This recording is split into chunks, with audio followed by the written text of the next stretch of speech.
Okay, good morning, everyone, and welcome to the Academy session. I'm just going to introduce our academics here. So, firstly, we have Jonathan, who I know personally. I met a couple of years ago with when he came to us the our engagement marketing uh, presentation, and we also have Liz here in the background. We have Angela too. So you can definitely take it from me. You are going to have a presentation with very knowledgeable academics and quite very supportive too. So I'll let Jonathan take it from here. So Jonathan. Thanks, Peter. I'm Jonathan Allen, head of the Academy, and welcome to today. And as is always our case, before we begin, I'd like to acknowledge the traditional custodians on the various lands on which we gather today, including the Darug, Tharawal, Eora, Gundungurra, and Wiradjuri people, and pass on my welcome and support to all those Aboriginal and Torres Strait Islanders here today. I pay my respect to elders past, present, and emerging, and recognise and celebrate the diversity of Aboriginal peoples and their ongoing cultures and connections to the lands and waters of Western Sydney. We're joined by three of the team, including myself today. So we have Dr. Robert Salama, who's our academic coordinator, Liz Sanchez, our operations manager, and Angela McDonald, who is the Academy Access Coordinator. We have three others also in the team. We're a very tight team, incredibly productive, and I'm very, very proud of them. But the Academy is its students. And we were set up a few years ago to have a mission to empower Western Sydney University students to succeed, to aspire to becoming capable, influential global citizens and leaders. And since it started, for our high achieving students, we've grown to nearly 4,000 students. And we do this empowerment through our three pillars: academic excellence, professional and personal development, and community engagement. And the Academy runs a number of programs, and we're going to go through a bit of a taster of some of those programs that we've been running over the last year or so to give you a bit of a flavour of what it is, if you come to the Academy, you'll achieve. We put you right at the center of your journey with us in the Academy, and we do really believe that we're truly student-centered. And we have a number of our programs, and I'm just going to dive off into some of those as we go through. So part of the Academy, it's open to anyone who has an ATAR of 90 or above, or generates a high GPA, a grade point average, whilst they're studying with us. So if you get a GPA of 5.5 out of 7, you'll be invited in to join us within the Academy. Also, if you come in on scholarship, you can be a member of the Academy. It's free to join, but what it provides is invaluable. We have 6 now learning zones. So we have learning zones on the 5 horizontal campuses, and now we're just getting one established at 1 Parramatta Square in Parramatta City campus. And these are part study, part social hubs, and you've got a lot of facilities there. A lot of our students just love the opportunity to make a coffee, make a toasted sandwich, chill out, and work on their assignments in that privacy. But they also like to share with like-minded smart people, and you'll be in this very interactive space that is quite a wonderful experience, because you'll be socializing in that space with students from all disciplines. So if you're interested in doing engineering, you'll be alongside a psychology student, someone doing design, someone doing communication, someone doing science.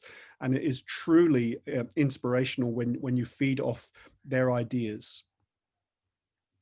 We communicate with our students in a number of ways: through our website, which I'll discuss at the end, through a newsletter which we send out every week during the semester time. And last year, within this newsletter, we sent out all up around 254 articles within our 40 or so newsletters, outlining lots of events that students can participate in. And we'll go through some of those here now. So there's networking events. We often get asked whether we can have a conversation with the Premier, and we've hosted various premieres over the last 5 years to interact with our students. they get a lot out of it too. Not only the students gain that experience of meeting a premier or a prime minister or a minister, but the premier in this case really valued youth voice, and we're better in the geopolitical heartland of Australia, which is Western Sydney. We also believe in putting our students front and center stage. We believe that we can help empower them, but they are highly capable to go out and represent the Academy. The Academy is, after all, its students. And here there's a panel of Lakshmi. She was former Young New South Wales Woman of the Year, highly accomplished. She's graduated now, as has Maria. We'll see her a little bit later on in this presentation.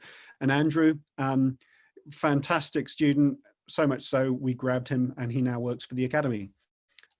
If you join us, you'll get an opportunity to meet with them. We also have got partnerships across the community, and Western Sydney Leadership Dialogue run a number of events and graciously provide the opportunity for our students to attend those events, such as the Future Forum, which is looking at shaping the future of Western Sydney. And that involves political as well as industry leaders in that conversation, and our students have a voice in that. So much so, in other events that they've run, such as Boomtown last year, we heard from our students. So Matilda Harry and Lakshmi Lagathasan, along with our own Andrew Fong, presented at these public events, representing the voice of the student voice. Andrew and Lakshmi were then invited to go over to present internationally. So they were part of a study tour and were funded to travel to East London in the UK, and the Western Sydney Leadership Dialogue organised that. And here they're in a panel conversation at the Australian High Commission with an invited audience of VIPs.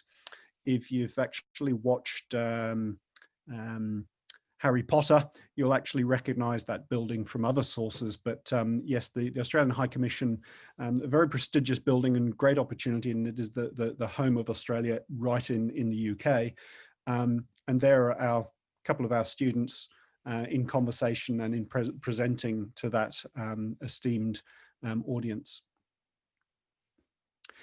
We have a number of internships and mentoring programs. We've run a few over the years.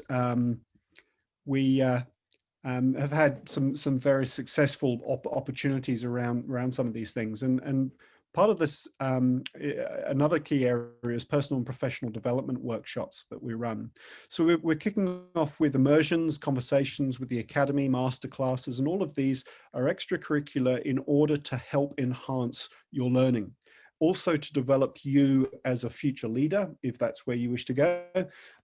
Also looking at how you can develop intellectually and critically to become a better rounded student.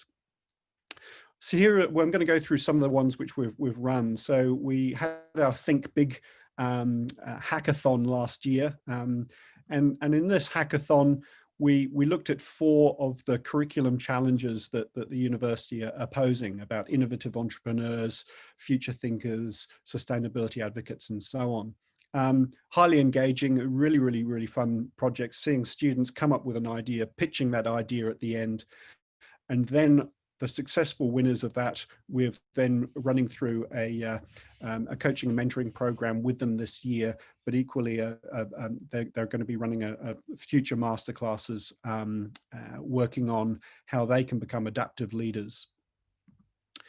We also, at the beginning of this year, ran a city challenge with Common Purpose, who are an international organization that look at how we can develop leaders of the future, which are very how do we put it, this very aware of the intercultural competencies. And we ran this city challenge, and this challenge was presented by the Greater Sydney Commission, who said, how can we reach net zero emissions by 2050?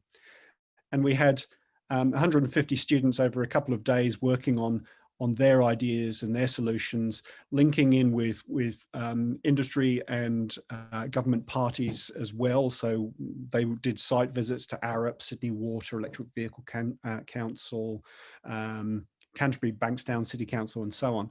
And from there, they came back, developed an idea, had a market stall where they shared ideas with other leaders in the area, and then presented their final pitches on stage. And the winners of that we've taken through, and we're mentoring at the moment with Launchpad and the Academy here to try and get their idea off the ground.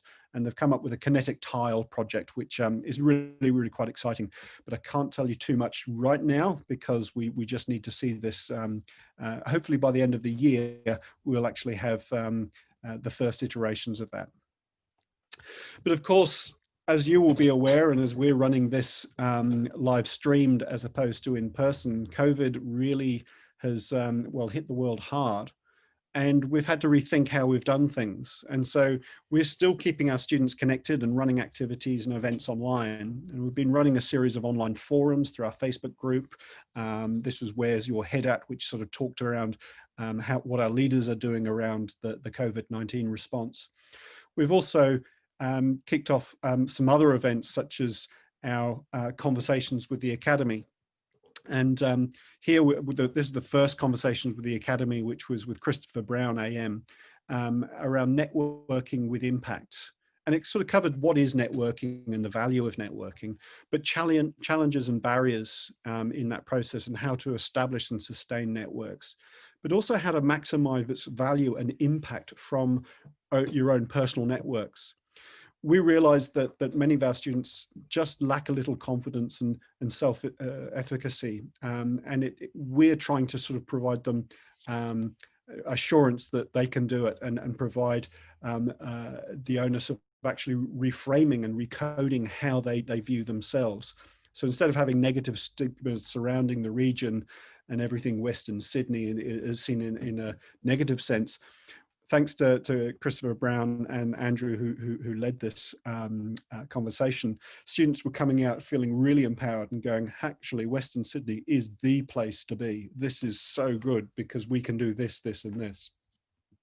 We had another conversation yesterday with refugees, and this focused on resilience and resourcefulness. And it was amazing to hear stories from some of our former students and some of our current students. And the next one we're running next week will be working with multinationals, and why it's not just for business students.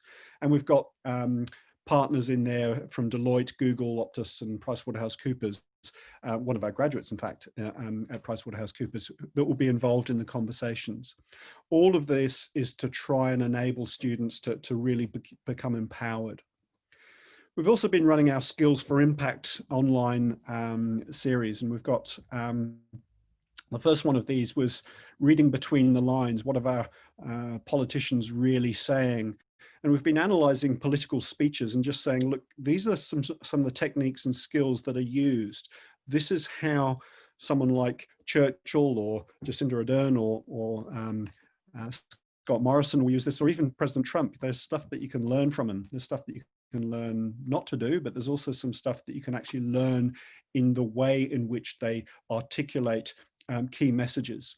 And we've been looking at some of the stylistic devices and rhetorical devices that are used in language to really empower our students to think beyond and enhance their writing to really have impact. Our next one of those series is going to look at how to pitch, and Robert will be doing that next week. So we're looking forward to seeing how our students can pitch and hopefully get some of their projects off the ground.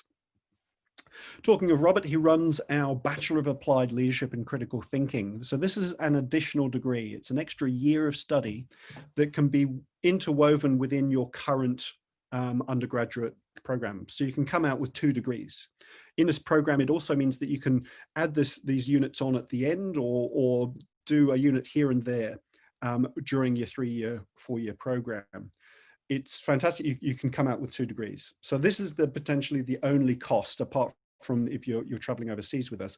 Part of the only cost of the academy, if you choose to do this degree, then of course you'll need to pay for the units, but it's only 8 units. It's only an extra year of study, but you come out with 2 degrees. And some of the graduates have said it's really empowered them when they go to interview.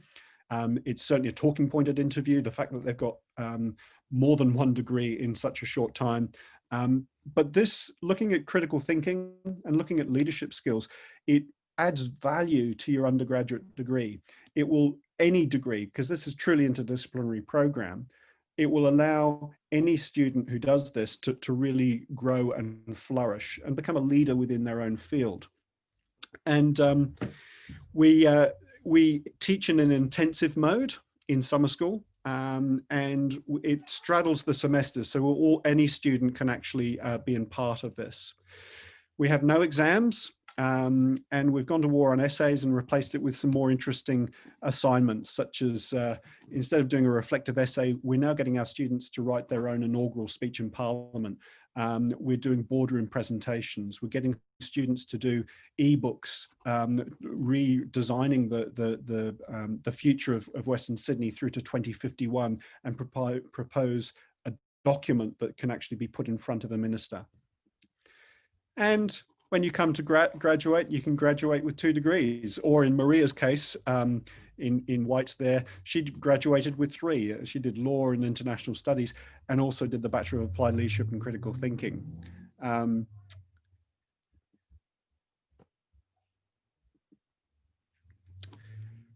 We've run some internships and mentoring programs, and we had some very, very high profile mentors a couple of years ago. And this again is to help students on their journey. A very, very strong component of the Academy is community engagement and volunteering. We run a Citizen Scholar Award program, and this is led by Andrew. In this program, students look, yes, at personal and professional development and well-being, but also community engagement. And they've got to do 60 hours of service learning projects where they volunteer for various organizations. It helps build them up to be global citizens. And it's been truly inspirational to see how that program has grown. It's extracurricular, which means you do this on top of it. It does go on your AHEG statement when you graduate from the university. It does say Citizen Scholar Award. Again, employers are finding this is really interesting, and tell me more. They've certainly valued the fact that we acknowledge volunteering, and the fact that students have done this and have gone above and beyond just getting their degree. We also will do things and can be quite fun. So we also, part of the Vinnie's Community Sleep Out, we raised money for the homeless. And so we all slept out on campus, which was quite fun. Can't do it because of COVID this year. However, it was wonderful to actually sort of see the great generosity and spirit of our students. Global experiences have been a key part, and we're still working on these, although we can't physically travel at the moment until the COVID restrictions are lifted. But each year we've been heading off to the University Scholars Leadership Symposium, and for a couple of years it was run at the United Nations in Bangkok, and we've run other events at the United Nations building in Bangkok in Thailand. And what was beautiful about the University Scholars Leadership Symposium is it brought students from all the way around the world. 87 countries were represented at this event, and these would be future leaders. And so the Academy sent quite a strong cohort. We paid for students to go to this event. And students had a ball, took some wonderful photographs too. But it's also been a key focus through the UN Sustainable Development Goals, and it's driven a lot of our university's programs. So we signed up to the Taiwan Network, and we've also committed to the UN Sustainability Goals. And there's us all at the United Nations holding up one that would speak to us within the Sustainable Development Goals. And the Times higher impact ratings and their rankings for impact towards these goals. So Western Sydney University is number 3 in the world. So of all universities, there's, you might have heard such as Oxford and Cambridge, well, we're way ahead of them in making impact towards the UN Sustainable Development Goals. And we are the world hub for SDG 10, reduced inequalities. So as part of the UN Academic Impact, they've actually said, yes, we want you to be the global hub for SDG 10. We're the National Goodwill Ambassador for SDG 16, Peace, Justice and Strong Institutions. And we're doing extremely well in reduced inequalities, in particular gender equality, where we were voted #1 last year. And we've taken this to impact. So the Millennium Fellowship is set up to actually empower and to engage with those and enact those goals on campus. And throughout the world, there's been various Millennium Fellowships offered. In 2019 and in 2018, we got a Millennium Fellowship. We were the only ones in 2018 in Australasia to get this. We'll find out whether we get it again this year, but that would be 3 in a row. And we've taken students to various places around the world. So we've been running a program in South Africa around democracy and citizenship. And from there, students have engaged in academic contents and have produced, we produced this little book of some of the students' work. They each wrote an op-ed piece, and 8 of those were selected from around the world, 4 of which were from Western. We had someone from King's College London, someone from a university in the States as well that submitted these articles. And students volunteer and help out and begin charity donations overseas, and we're incredibly proud of them. Robert led a program in Taiwan last year at Tankang University, and this has been funded through the New Colombo Plan. So the government have given us some money to run this Green Materials Sustainability in the Environment workshop, and we also have funding for a further 3 trips to Taiwan when restrictions are lifted. We also have had competitive funding to travel to India, and in this, it's all expenses paid. You might need to make a slight contribution in visas and things like that. However, it's paid for. And we've taken students to India in the India Immersion Program, and we also now have funding to go to Centurion University for another 20 students when the restrictions are lifted. And all of that comes together, and we celebrate at the end of the year with the Academy Awards, the Academy Awards of Excellence. I think the Academy Awards is also another thing of insignificance compared to what we do. And it's a great celebration of our students' achievements. We give out 8 awards for a variety of things, from academic excellence to Citizen Scholar Award, to engaging with their parties, to global leadership. And we have a Global Leaders Program, and this program is really set up to offer an unprecedented opportunity for high achieving students with exceptional potential, an opportunity to gain competitive edge as graduates. And this is a scholarship. To be eligible, you need to be a current school leaver. This could be you. And you need to actually, in 2020, a higher school certificate or international baccalaureate or a TAFE equivalent, and have demonstrated academic achievement along with school or community-based leadership involvement. We want you to be really engaged as part of this to become a global citizen. So those are some of the qualities we look for. Well, if you get this scholarship, and I would encourage you to apply, each successful applicant will get a guaranteed university offer. There are some exceptions to that, such as you won't be able to get a guaranteed offer to medicine, surgery, physiotherapy, and so on. And we can talk about those terms and conditions later. But in a general thing, you will get an accepted place to the university. It gives you membership of the academy with access to a selection of extension and development academic activities. There's a Smart Start scholarship, we'll give you $2,000 to help you on your academic journey, and a university-sponsored overseas academic or leadership experience. So we will pay for you to head overseas to experience the world and to showcase and gain international prowess and leadership prowess. And we've sent people all over the place, to South Africa, to Taiwan, to Malaysia, to the US, to Europe, and so on. So there's lots of opportunities there. And how to apply, go to this website. So go to www.westernsydney.edu.au/Academy Global Offer, and that will sort of outline some of the deadlines and some of the opportunities there. You can also check out our website, because all of these things are on our website. And so just go again, www.westernsydney.edu.au/myacademy. That's our own internal site, but that's got a whole series of events. You can find out more about the Bachelor of Applied Leadership and Critical Thinking and what it can really add to your academic prowess. You'll also, there's a brochure on there, and you can go through the brochure or download it yourself. And that can sort of tell you more about some of the things which we do.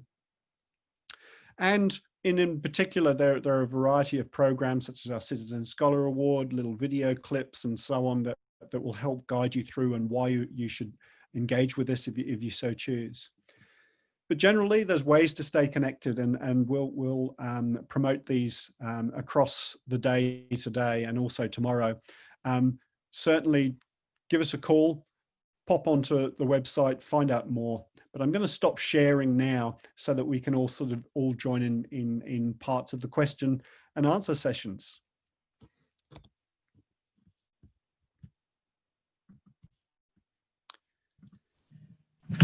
Okay, so we currently have no questions at this point in time. So I do encourage all the viewers to ask anything you like. That's what we're here for. Let's see. Okay, and until a question comes in, we'll just dive in and offer some thoughts too. We've heard all sorts of rumors. One was, well, what's the catch? You know, if it's free, why would we want to do this? What's the catch? And there isn't one. And we're being genuine in this, that we really believe that Western Sydney has got a lot to offer. And we're being globally recognized that we have a lot to offer.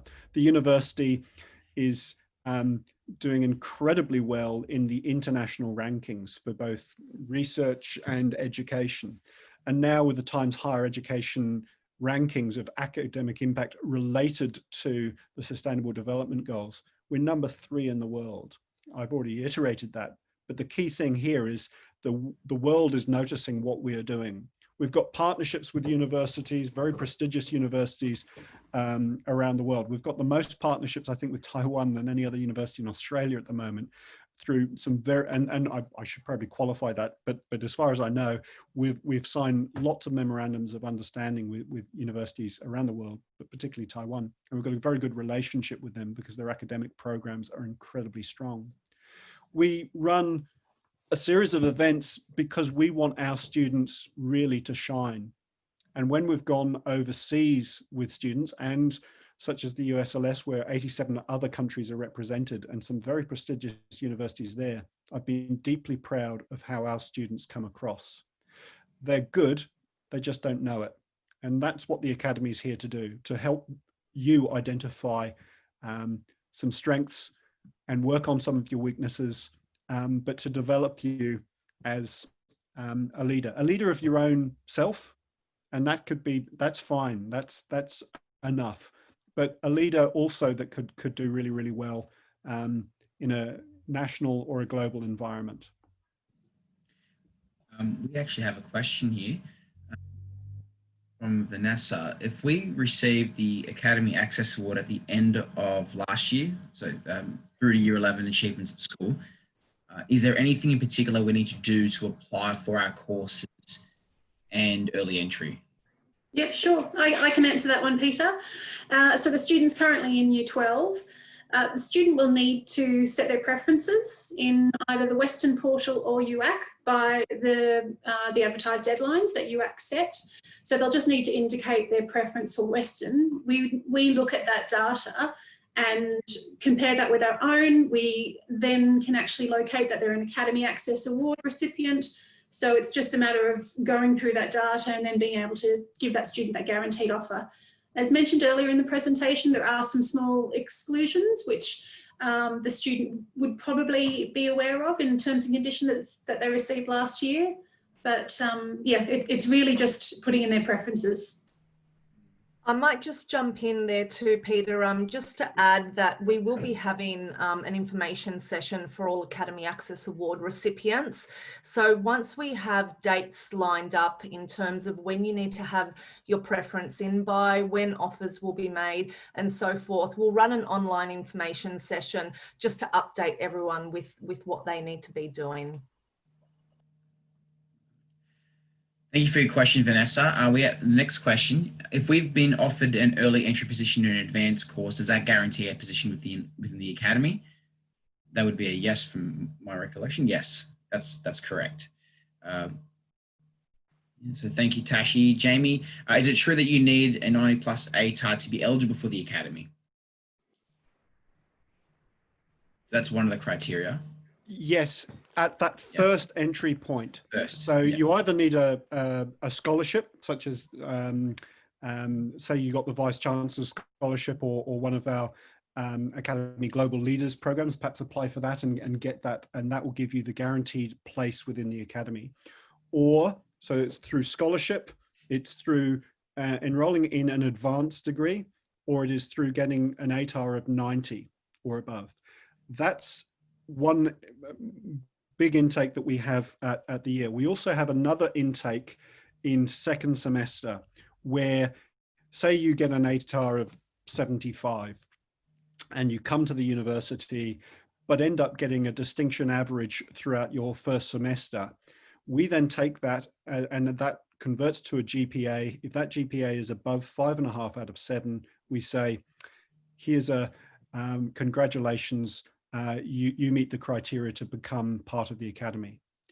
We also, though, remove people from the academy if they don't maintain their academic, they don't maintain their grades. So that's, we're removing fewer and fewer people because people are more engaged to want to sort of partake. But so there are two avenues. If you miss out on that ATAR just by a few points, don't worry. Do come along to Western and then prove yourself through your assignments, and then we'll have the next intake in mid-year, and then you can gain all of the benefits thereafter. Yeah, that was a really good question, Jamie. I was actually one of those students when I was doing my degree. I never got that 90+ ATAR in my HSC, but in my first full year of study, I actually received higher than 5.5 for my grade point average, and so I was invited to the academy. And take it from me, as a student, as a past student, you can definitely utilize quite a lot in the academy. You get what you put in. I would definitely say that there's lots of leverage. So thank you for the question, Jamie. And we have a question from Rim. So sorry to hear that you were unable to join the presentation at the beginning. Though your question is, I wanted to ask, is there any ATAR cutoff or to get into the academy?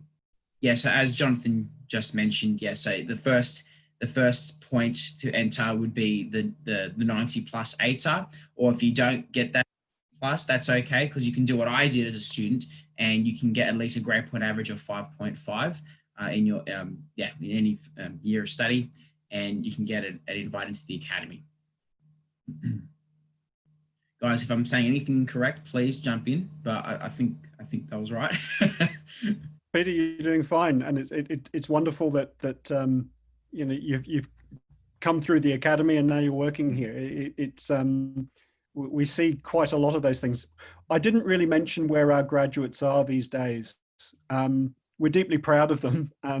We've got a growing list of alumni. Some have set up their own very successful businesses and enterprises. Some have actually working for charities. Many have been inspired through the love of learning to go on to do other degrees and PhDs and so on. Others have gone overseas. Others have settled down, got married, having a life, enjoying it. Others we're also utilizing within our alumni work. So Sajid, who is actually the image of the Academy Global Leaders Program, he is joining us next week for the week after for a conversation with the Academy, because he's got a role now at PricewaterhouseCoopers as a consultant. So he's just graduated and he's immediately gone in to work there. So we are proud of our alumni. We're fairly young though. We've only been around for 5 years, and so by the time students start and then go through the program, we've only had a few years of students that have graduated out, but they're already impressing me.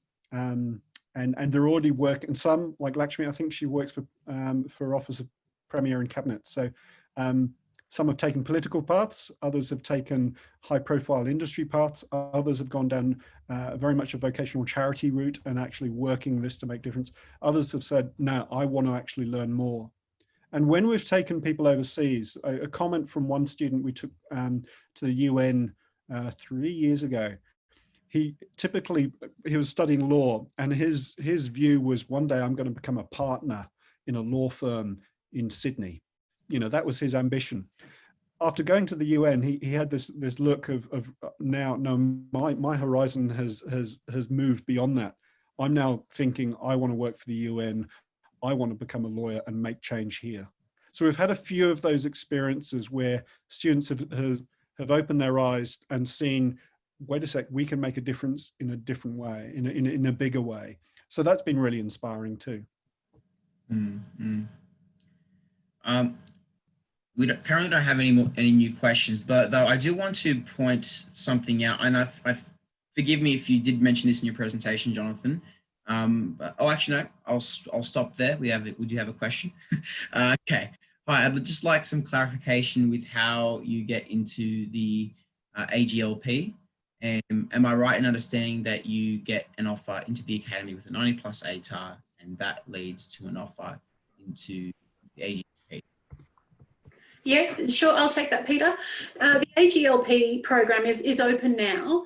It is an application process that students need to go through. They've got now another 3 weeks to apply. As a result of, if they're successful through that program, they do get entry to the Academy.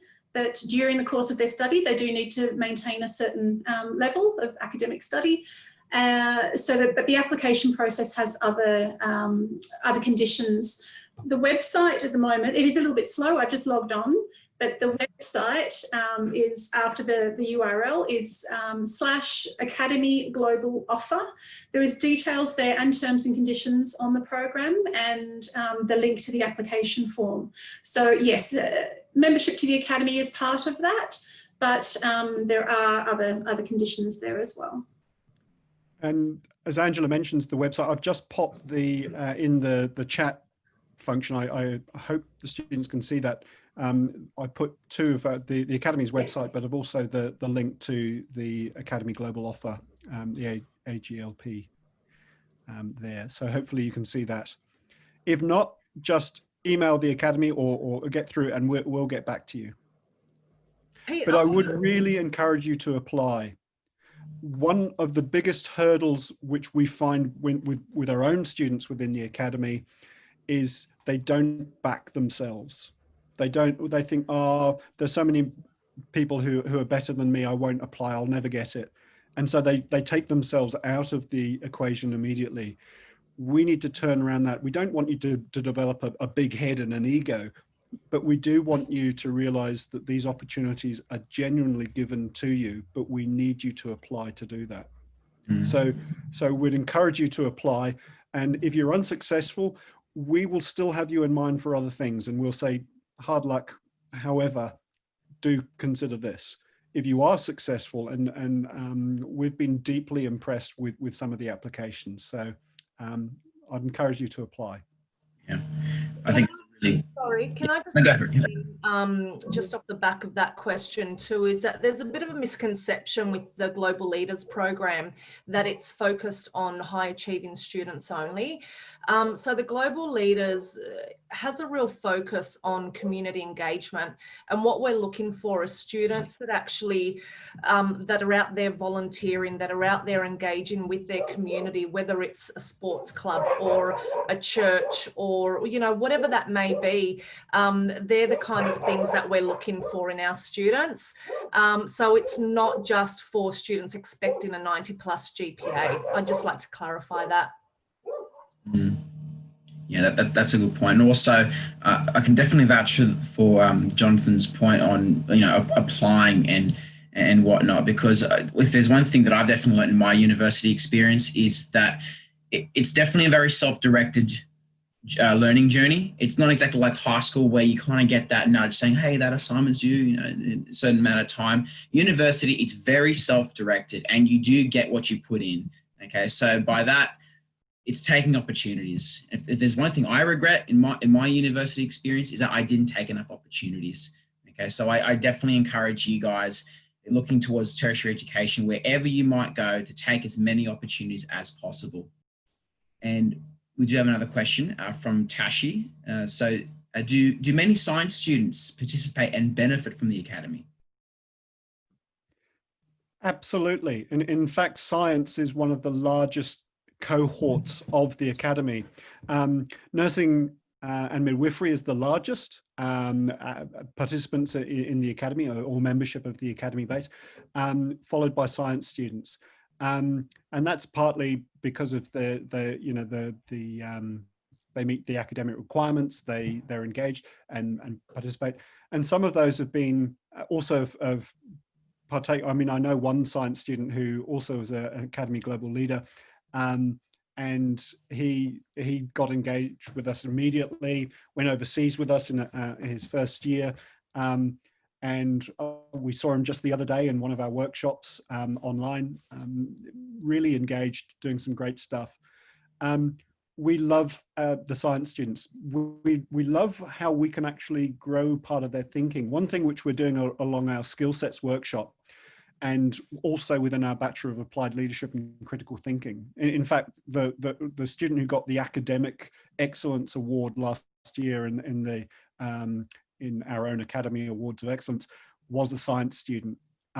He's amazing, but what he's learning in our extra degree, the Bachelor of Applied Leadership and Critical Thinking, is to enhance those scientific skill sets with, and I hate the term softer skills because it's far more invested than that, but he's learning how to present, how to pitch, how to actually articulate an idea, how to get cut through, how to do write a speech with impact and with dedicated meaning, how to actually be a board director, how to get ideas across the line. And certainly we've run workshops. The former Chief of Staff of ABC News, we had in here giving some media training to our students. And he stuck a camera in someone's face and just asked them some questions, as a reporter would do, and offered them tips and tricks of what to say, what not to say, how to compose yourself, how to present. And certainly the students there, and they came from all areas, including science. So I think the science students really gained this incredible insight to go, here is how I can communicate this message around science in a way that people will connect and understand. And they really gained that value through our Academy's program. I'd like to direct a question to Robert, if I may. Robert, what are the benefits regarding the BALCT, the Applied Leadership Critical Thinking component?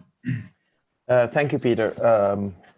Before I start on answering question, I just want to say, I want to comment about your comment about contributing and actually getting yourself out there, regretting not using most opportunities that are available there.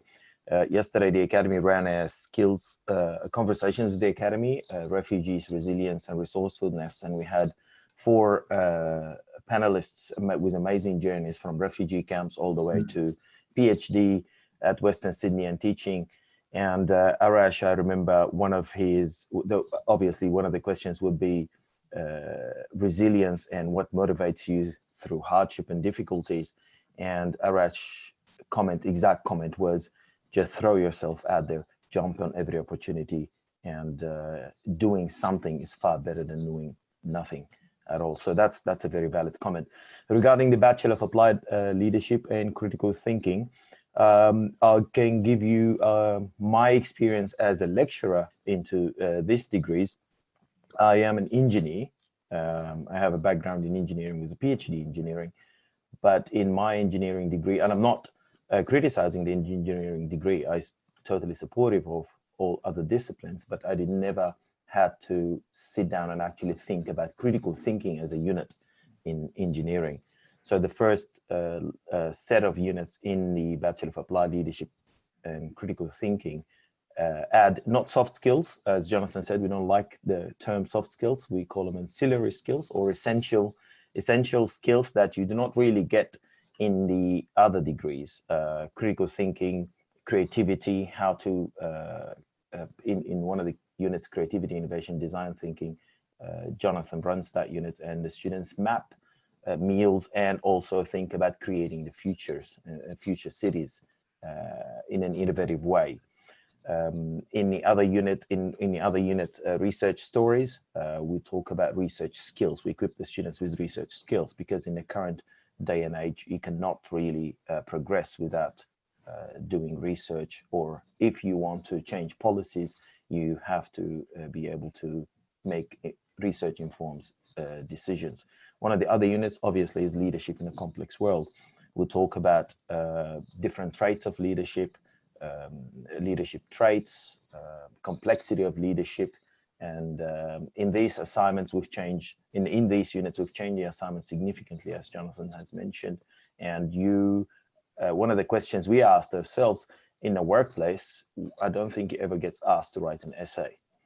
But if you're a leader, you may need to write inaugural speeches. You write green papers and white papers. So the assignments in those units have been changed to simulate what kind of the nature of the activities or the reporting that you'll be doing in the real world. That's in the first part. And then in the second lot of units, we have innovation lab, where we continue on building on from critical thinking and creativity, and now lock it in with innovation. And in that unit, students come up with innovative, underlying feasible strategies to address a selected United Nations Sustainable Development Goal or an issue that they see in their community. We also have ethical leadership. I think it's very important to talk about ethics if we're talking about leadership.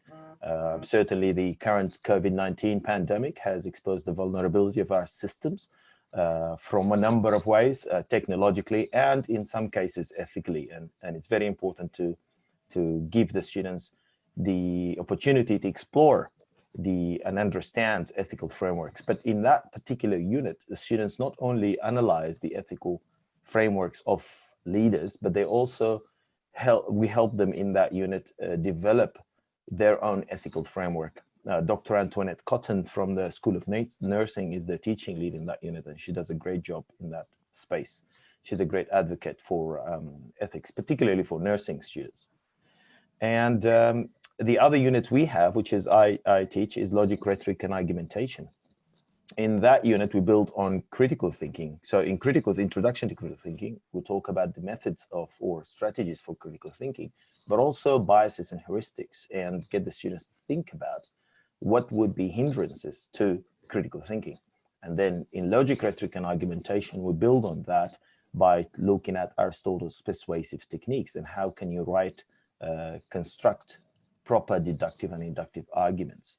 And how can you write green papers and white papers? For example, in the second assignment, in that unit, students are part of an international summit, and they have to provide a strategy to a pressing issue that they find in their community. One of the suggestions, one of the papers that come up is an issue on radicalization. So they have to write a white paper on radicalization. And the last unit we have in this is internship and community engagement, where the students have to volunteer 60 hours in their communities And we hope that, and most of them do actually, they start the skills that they have picked up from the units, critical thinking, leadership, they start exploring with these skills in a practical scenario, in a volunteering position. So, and the students love the degree, and we have students, I mean, you get comments on the SFUs and the SFTs, students feedback on units, students feedback on the teaching, but we also get, Jonathan and I get a number of emails from students expressing how the degree has shifted their mindset, and not only that, but also has helped them write better in their assignments or perform better in their assignments in their base degree. The most important thing I think about the BALT, as Jonathan mentioned, it's actually something of the academy, the nature of the academy. It's interdisciplinary environment.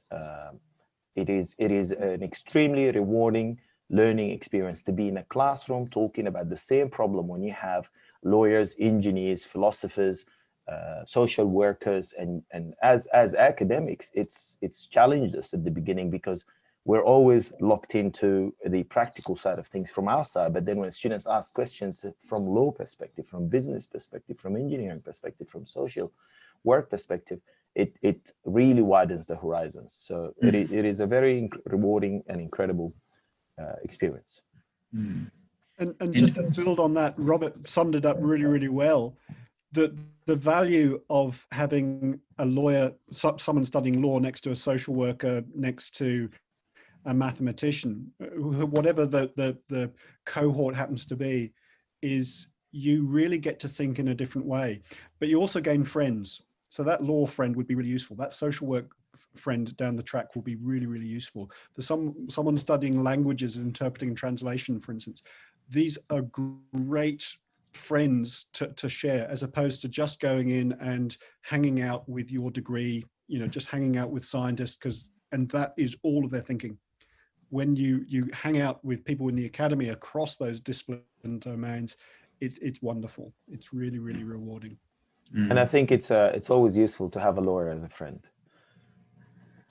It's a good point, actually.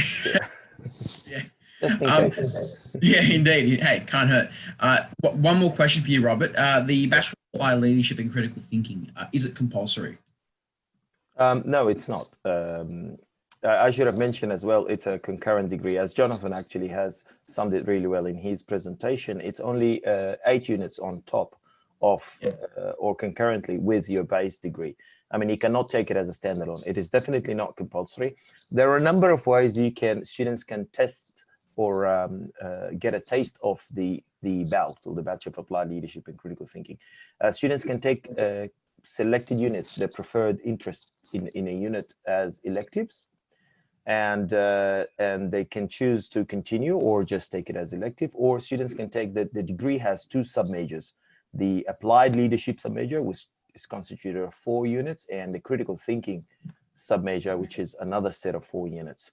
So students can try these as electives, and we support the students in many ways. We can, if a student's tried a unit as elective and then interested in the entire degree, I then contact university, like enrollments and advanced standing, and migrate those units under the BALT. So the short answer is not compulsory. It is optional. It's highly recommended. It's only 8 units, and I don't know if we're allowed to say this, but you do 8 units only and have only 8 units worth of HECS, but you get an extra full degree and a degree in applied leadership and critical thinking. It does make our graduates stand out from the crowd, for sure. That's the secondary part. The primary part, the first part, is that it does change your thinking. There's some serious value, you would say, there, wouldn't you? Yeah, absolutely. 100%. And there is a caveat here that you can't do the BALT alone. It builds upon and it takes prior learning and from your other degree, your main degree. So that they've got to be in partnership. They cannot be separate. So I know that's it appears a cheap degree. It is, but it's incredibly valuable as a value add to what you do within your base degree, be it science, maths, whatever. Indeed. And I'd like to direct a question towards Angela, if I may. The Global Leaders Program, the benefits. Yeah, sure, absolutely. Look, we often get queries around it being a global leaders program and the opportunity to travel. So, of course, that is a main part of the program. But at the moment, the COVID restrictions, we don't know what that might look like next year. But we do aim to give an equivalent experience to students, something on a local or domestic level, if international travel isn't an option. But one of the other main components and benefits is the guaranteed offer to study at Western next year. As I mentioned before, there's membership to the Academy, and there's also a Smart Start scholarship, which is valued at $2,000. That is provided to the students in their first session of study after our census date. So that is, and that is also, it's a payment that it doesn't affect other scholarship eligibility as well. So it is actually in a different category. They, as members of the Academy, they also have the opportunity to partake in other activities that are on offer and workshops. So there's a lot of benefits. Oh, and also one other as well. We do have a welcome event for those students, which we combine with a creative thinking workshop. So at the moment, we're aiming to have that in December, whether that be a face-to-face or something virtual. But there's that opportunity to meet their fellow students and have that workshop before the end of this year. Indeed. I like how you mentioned scholarships too, because if, gosh, those that are listening, there's a bit of a misconception with scholarships, and that is that you have to be academically gifted to gain a scholarship. Yes, we do have scholarships. They do cater for the academically gifted, though at Western at least, you can get a scholarship for quite a wider range of reasons. It could be a scholarship, it could be academic achievement, it could be you living in a particular area, studying a particular degree, you could be an elite athlete recognized at either state or national level. There's quite a wide range of reasons as to how you can attain one. The best thing for you guys to do is to go online to our website and type in scholarships in our search engine, and you'll find what's called a scholarship search tool. If you fill that out, it'll show you what you're most likely to be eligible for. And from there, you can apply for as many as you like. You can get up to 3 scholarships, and they range from around $1,000 to $50,000. It is incredibly lucrative. So definitely in your best interest to do that. And I've sat on some of the scholarship panels and have been amazed by some of the students' contributions. And what a student has underplayed is the very quality that we want. Again, within the AGLP, we're not necessarily interested that you are, ducks and you've got this incredible academic achievement. We're far more interested in what you're doing with it. You've got to be smart, but what are you doing with that? And if you are volunteering and helping out and engaged with this or have developed this, that is what we want to hear in the AGLP. But it's also with the Vice Chancellor Scholarship. Yes, there is a very heavy academic component part of it, but do discuss your other virtues and how you are engaged in your community and what you do. That's what we want to grow. Another point on that, and this is also around backing yourself. We want to back yourself. I didn't back myself as a student. I had an opportunity and I went, oh, thank you, that's nice, but I didn't really believe in myself. Now I'm living a bit vicariously by encouraging our students to apply for things. We're putting them up for awards. We're encouraging them to do that. Because we see that they've got talent and merit. And we have put a number of our students up for awards. So leadership awards, community awards, and so on. And we've also got some amazing students already within our cohorts. We do have students with recognition through the Office of the Order of Australia. So amongst the cohort, there's some talented and impressive people. Be part of it. It's really interesting. I'd like to direct a question to Liz, if I may as well. In terms of communicating with Academy members, how does the Academy go about that? Yeah, sure. Thanks, Pete. So our main form of contact with our students is via the e-newsletter, which we actually send out weekly. And what you'll find within that newsletter is all the upcoming events that we're running with registration links. We feature student stories on there as well, so that you can learn about what other students are out there doing. And we also feature opportunities from across the university. So not just academy opportunities and programs. We do encourage students to get involved with all areas of the uni. And so we actively seek out those opportunities and pass the information on. The other way that we're really engaged with them is via our internal Facebook page. So once you become a member, you'll be added into the Facebook page, and that's how we again touch base. If we get any last minute opportunities that, you know, can't wait for the next e-news, this is usually where we will promote those. So we may say, hey, we need 10 students tomorrow to meet the Prime Minister at our Parramatta campus. And it's a really quick and effective way to get students on board and offer the opportunities to them that way.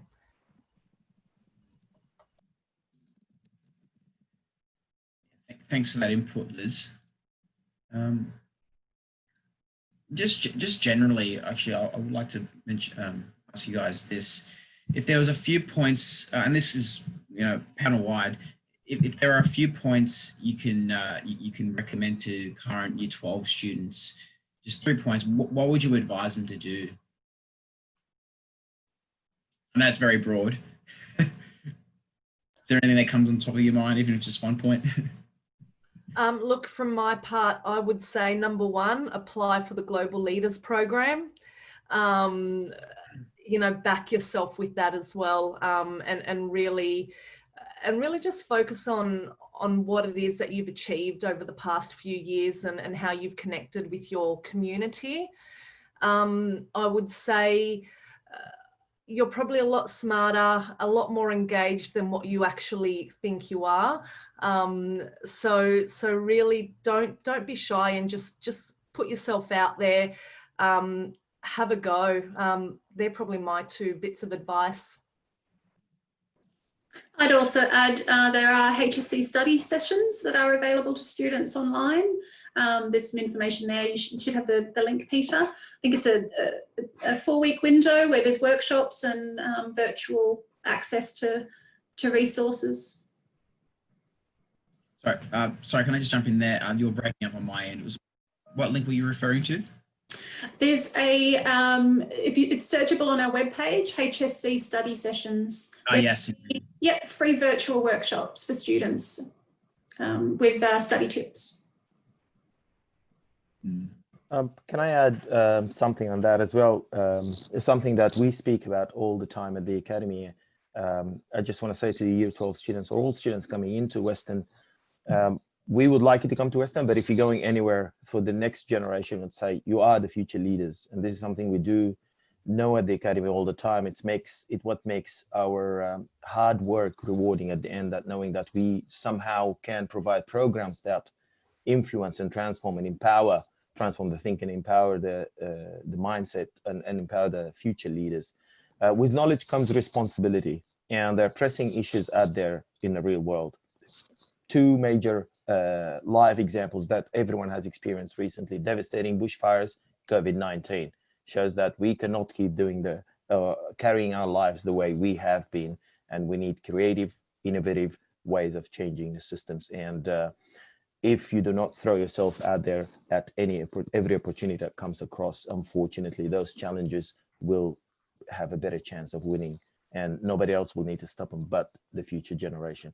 One thing about the Academy I like is that it's got a number of components that are well integrated, and you can navigate these components relatively easily. You've got the academic component in the bulk. We've got the citizen scholar, where it recognizes engagement and leadership in sort of, it gives you an academic award at the end, and it goes in a testament, but it recognizes the engagement and the leadership of our students. We have an international travel component. We have skill sets for impact, and we have the Academy AGLP Global Leadership Program. So there's a number of programs out there in the Academy. It makes it a one-stop shop for you to further develop yourself as a leader and equip you better to take on the challenges of the future.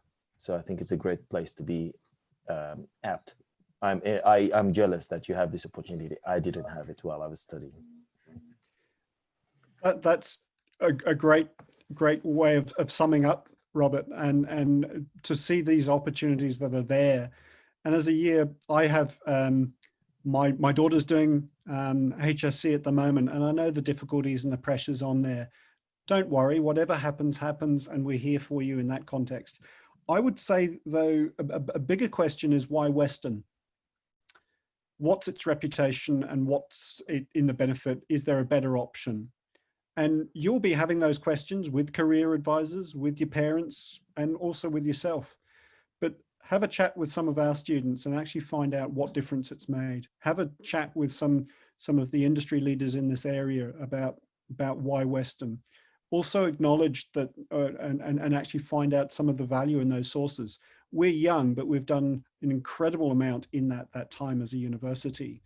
We are certainly ranked amongst the top in the world as a university of academic excellence. We're number one in select areas such as nursing and midwifery in the country. But why Western? I think we're also young and ambitious, and that ambition is also followed through. The Academy was the first of its kind in Australia. There are others that are copying us. There are other universities that are looking to what we're doing to enhance their own programs, and they do look to us in that regard. I've also had discussions with 4 other universities who want to set up their academy around the country because they've been impressed with what we're doing. So you can take it from me or from us, or find out the word out there from others about what we're doing. That's well said, Jonathan. Yeah, I think it is a strong testament to the innovation of Western Sydney University. And I say that as both a previous student and a staff member. I'm personally very proud of it.